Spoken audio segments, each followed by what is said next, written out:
Africa, Rabindranath ঠাকুর।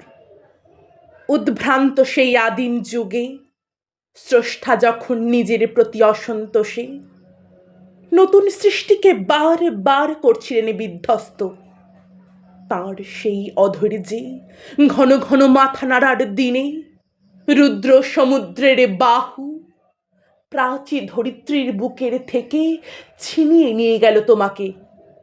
Africa, বাঁধলে তোমাকে বনস্পতির নিবিড় পাহারায়, কৃপণ আলোর অন্তঃপুরে।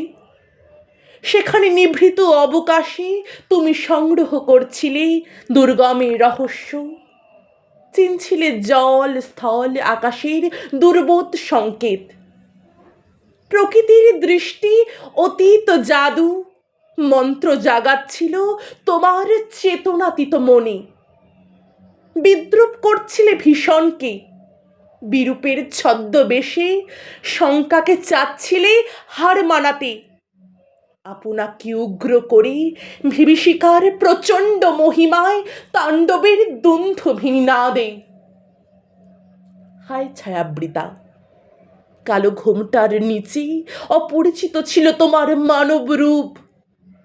উপেক্ষার আবিল দৃষ্টিতে এলোরা লোহার হাত করি নিয়ে, নখ যাদের তীক্ষ্ণ তোমার নেকড়ের চেয়ে। এলো মানুষ ধরার দল, গর্বে যারা অন্ধ তোমার সূর্যহারা অরণ্যের চেয়ে। সভ্যের বর বর লোভ নগ্ন করল আপন নির্লজ্জ অমানুষতা। তোমার ভাষাহীনী ক্রন্দনী বাষ্পাকুল অরণ্য পথে পঙ্কিল হলো ধূলি তোমার রক্তে অশ্রুতে মিশে। দস্যু পায়ের কাঁটা মারা জুতোর তলায় বিভৎস কাদার পিণ্ড চিরচিহ্ন দিয়ে গেল তোমার অপমানিত ইতিহাসে। সমুদ্র পাড়ে সে মুহূর্তেই তাদের পাড়ায় পাড়ায় মন্দিরে বাজছিল পূজার ঘণ্টা। সকালে সন্ধ্যায় দয়াময় দেবতার নামে শিশুরা খেলছিল মায়ের কোলে।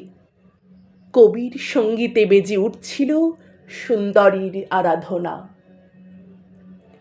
আজ যখন পশ্চিম দিগন্তে প্রদোষকাল, ঝঞ্ঝা বাতাসের রুদ্ধশ্বাস, যখন গুপ্ত গহ্বর থেকে পশুরা বেরিয়ে এলো, অশুভ ধ্বনিতে ঘোষণা করলো দিনের অন্তিম কাল।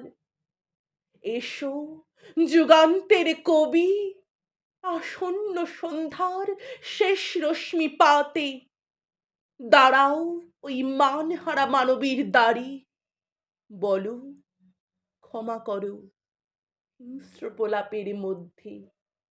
সেই হোক তোমার সভ্যতার শেষ পুণ্যবাণী।